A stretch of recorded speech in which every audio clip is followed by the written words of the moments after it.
Bonjour à tous et à toutes, je vais présenter aujourd'hui le manga Angels of Death. Le manga Angels of Death raconte l'histoire de Rachel Garner, une fille de 13 ans qui se retrouve malgré elle prise au piège dans un jeu machiavélique. Les règles du jeu sont simples, il existe deux sortes de protagonistes. Les résidents, mais aussi les sacrifices. Les résidents sont des tueurs qui habitent chaque étage de la tour.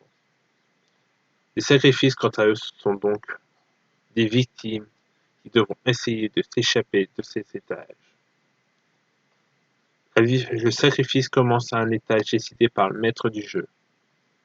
Pour pouvoir s'échapper d'un étage, le sacrifice devra trouver une clé et ne pas se faire tuer par le résident. Il y a une autre règle.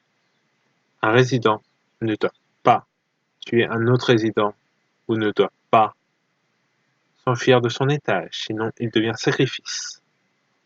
Nous suivons donc les aventures de Rachel Garner, qui est donc une fillette de 13 ans qui semble avoir subi un traumatisme psychologique. On ne sait pas vraiment qui elle est. On voit juste qu'elle a un bon cœur dans le premier volume. Mais elle semble cacher quelque chose. Pour pouvoir s'enfuir de cette tour, elle sera donc accompagnée de Zack. Zack, quant à lui, est un résident qui aura fait l'ultime affront de tuer un autre résident et d'avoir quitté son étage. Zack n'a qu'une seule envie, c'est de tuer Rachel Garner et de tuer des gens heureux. Il ne tuera pas Rachel Garner tant qu'elle ne sera pas heureuse.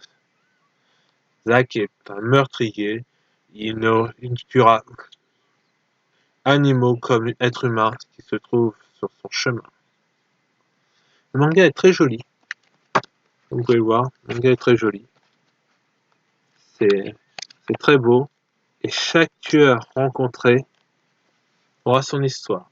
Nous apprendrons aussi l'histoire des sacrifices précédents qui pourront aider Rachel Garner à s'enfuir. Je vous remercie d'avoir regardé cette vidéo. Salut!